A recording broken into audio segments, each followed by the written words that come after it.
জুবিন গাৰ্গৰ স্মৃতিচাৰণ কৰিম সেই দৃষ্টতা মোৰ নাই। আমি সকলোৱে অসমত প্ৰতিবাদ মুখৰ হৈ আছোঁ প্ৰাণৰ শিল্পীগৰাকীক ন্যায় দিবৰ কাৰণে।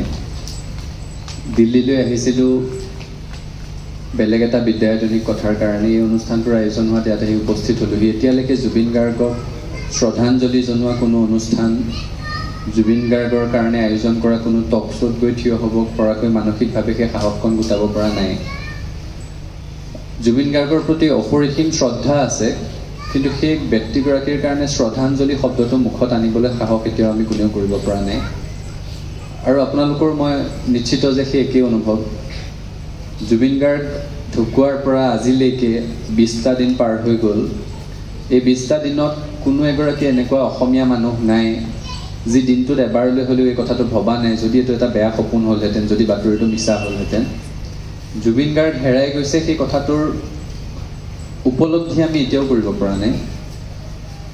অপ্ৰিয় হ'লেও সঁচা কথা, জীয়াই থকাৰ সময়ত জুবিন গাৰ্গ কি হয় সেই উপলব্ধি আমি বহুতেই কৰিব নোৱাৰিলোঁ। এতিয়াও চাবচোন, জুবিন গাৰ্গৰ পুৰণা ফেচবুক পোষ্টবিলাকৰ তলত গালি পৰা মানুহবোৰ কোন? আমিবোৰে, আমাৰ অসমীয়া মানুহবোৰে। কিন্তু সকলোৰে মাজতো, সেই সকলো অভিমান ক্ষোভৰ মাজতো জুবিন গাৰ্গ বুলি ক'লে যেন অসমখন আছিল, জুবিন গাৰ্গ বুলি ক'লে যেন সাহসটো আছিল। আপোনালোক অসমৰ পৰা বাহিৰত আহি প্ৰতিষ্ঠিত হৈছেহি, পঢ়া শুনাৰ কাৰণে বাহিৰত আছে।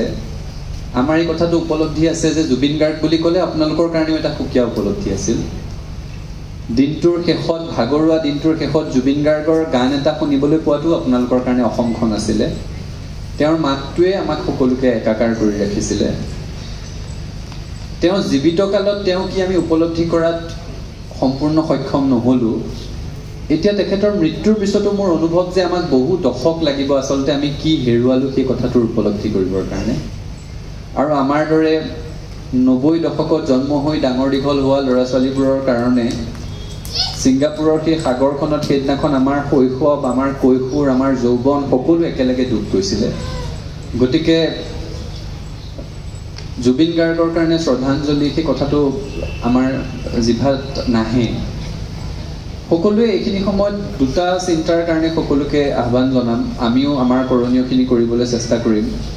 প্ৰথম কথাটো হৈছে জুবিন গাৰ্গৰ অবৰ্তমানতো জুবিন গাৰ্গৰ চিন্তা, তেওঁৰ সৃষ্টি আৰু তেওঁৰ চেতনা, এই তিনিওটা কথা আমি কি ধৰণেৰে আগবঢ়াই লৈ যাব পাৰোঁ তাৰ কাৰণে সকলোৱে একেলগে সন্মিলিতভাৱে প্ৰচেষ্টা অব্যাহত ৰাখিব লাগিব। জুবিন গাৰ্গে জীৱনকালত জাতিটোক কেৱল দিলে, জাতিটোৱে পৰ্যাপ্ত কিবা তেওঁক ঘূৰাই দিয়াৰ আমাক সুযোগ নিদিলে, অকালতে গুচি গ'ল। আৰু মৃত্যুৰ পাছতো বহু কিবা কিবি দি থৈ গ'ল, যিবোৰ কথা আমি লাহে লাহে টুকি থাকিবলৈ আৰম্ভহে কৰিছোঁ। জুবিন গাৰ্গৰ মৃত্যুৰ পৰা আজি পৰ্যন্ত অন্ততঃ যোৱা 20টা দিনত অসমত কোনো হিন্দু, মুছলমান, বামুণ, সুধীৰ পাবলৈ নাইকিয়া হৈ আছে। তাত সকলো অসমীয়াই পাব। জুবিন গাৰ্গৰ মৃত্যুৱে আমাক এটা অৱলম্বন দিলে গোটেই জাতিটো উবুৰি খাই আহি ক'ৰবাত সন্মিলিত হ'বৰ কাৰণে। অসমত বহু বছৰ ধৰি সেই জাতীয়তাবাদেৰে উদ্বেলিত হৈ গোটেই জাতিটো ৰাজপথত নামি অহাৰ এটা অৱলম্বন পোৱা নাছিল। জুবিন গাৰ্গে গোটেই জীৱনকালটোতো আমাক দি থৈ গ'ল, মৃত্যুৰ সময়তো দি থৈ গ'ল। দ্বিতীয়টো কথা যিটো অত্যন্ত প্ৰয়োজন, সেইটো হৈছে জুবিন গাৰ্গৰ ন্যায়ৰ দাবীত সংগ্ৰামখন। প্ৰতিগৰাকী অসমীয়া মানুহ, প্ৰতিগৰাকী জুবিন গাৰ্গৰ বিশ্বব্যাপী থকা অনুৰাগীয়ে দুটা প্ৰশ্নৰ উত্তৰ বিচাৰি আছে, কিয় আৰু কেনেকৈ। এই প্ৰশ্নকেইটাৰ উত্তৰ আমাক লাগিব। মই শ্ৰদ্ধাঞ্জলি অনুষ্ঠানত উচ্চ বাচ্য কৰিব বিচৰা নাই, কিন্তু প্ৰচণ্ড ক্ষোভ আছে, খং আছে। কিছুমান মানুহৰ কথা ভাল ভাষাত সৌজন্যতামূলকভাৱে ক'বই নোৱাৰি। এই যে যিসকলক এতিয়া ভৰাই থৈ দিছে, শ্যামকানু মহন্ত, সিদ্ধাৰ্থ শৰ্মা, এইবোৰৰ ওপৰত মানুহৰ খং নাথাকিব কিয় কওক? সদৌ অসমীয়া ছাত্ৰ সংস্থাই অনুষ্ঠানটোৰ আয়োজন কৰিছে। আয়োজন কৰিব লাগিছিল সদৌ অসমীয়া ছাত্ৰ সংস্থাৰ কিবা অনুষ্ঠান, জুবিন গাৰ্গক শিল্পী হিচাপে আমন্ত্ৰণ কৰিছে, আমি তাত আহি উপস্থিত হৈছোঁ, সেইটো হ'ব লাগিছিল অনুষ্ঠান। জুবিন গাৰ্গৰ স্তৰৰ শিল্পী এগৰাকী, ইয়াত বহুত শিল্পী বহি আছে, আপোনালোকে নিজে কথাটো উপলব্ধি কৰি মোক কওক। জুবিন গাৰ্গৰ স্তৰৰ শিল্পী এগৰাকীয়ে এজন মিউজিচিয়ান লৈ ছিংগাপুৰত প্ৰগ্ৰেম কৰিব যোৱাৰ কিবা অৰ্থ থাকে নেকি? তেওঁৰ প্ৰগ্ৰেমবোৰ চিডিউল কোনে কৰে? সিদ্ধাৰ্থ বুলি মেনেজাৰজনে।